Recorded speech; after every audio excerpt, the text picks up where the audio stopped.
Hi, this is John Sanpetro, certified business coach and founder of Stamping Is My Business. And in this video, we're going to go over 3 ways to keep non-buyers off your mailing list. First of all, what do I mean when I say non-buyers? Who are non-buyers? In your case, most often, non-buyers are other stamping business owners.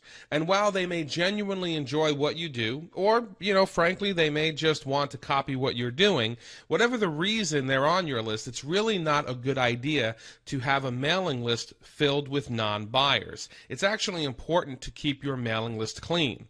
Now, why is it important? It's important because if you have too many non-buyers on your list, they're going to impact your open and click-through rates. Your open and click-through rates are percentages. And so if you have a whole bunch of people on your list who really don't open that often or don't click through that often, that's going to impact your list. And most of the mailing list broadcast services do keep track of open rates and click-through rates. And if they see that your mailing list doesn't have a high percentage in one or both of these columns, that could actually hurt the deliverability of future emails.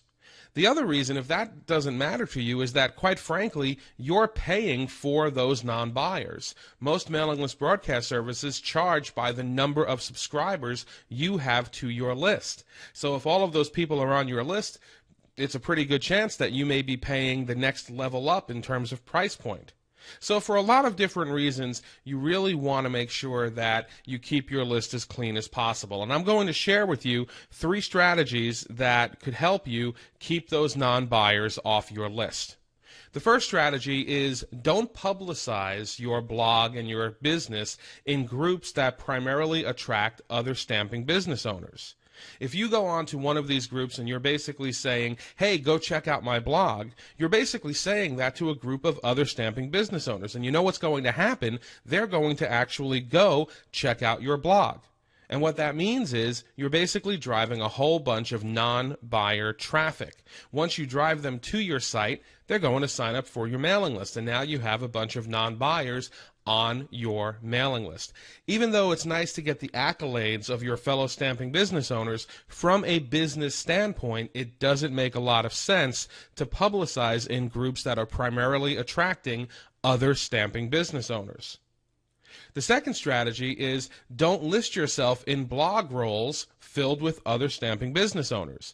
Blog roles in general are a bad idea, but the truth is that the only people who are really checking out those blog roles are other stamping business owners. And again, all that's doing is it's driving all of that non-buyer traffic to your blog, and then what happens? They're adding themselves to your mailing list and diluting the effectiveness of it.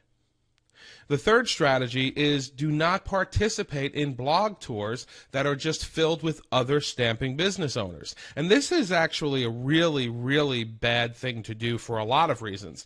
Honestly, guys, in the best case scenario, the only thing that's going to happen is you just have other stamping business owners adding themselves to your mailing list. But in a worst case scenario, you would actually be sending your customers to other stamping business owners' sites. And then your customers add themselves to those mailing lists. So now, where you only had a customer who was on one stamping or paper crafting mailing list, now maybe you have a customer who's on 12 or 20. And what happens with that is it dilutes the effectiveness of your list. It makes your emails just one of a crowd and much, much less effective. So, what should you do? My advice would be to take all of that time you were spending publicizing yourself on non-buyer sites and instead spend it on finding and publicizing yourself on sites with high concentrations of buyers. That's how you're going to get more customers. Remember, another word for buyers is customers.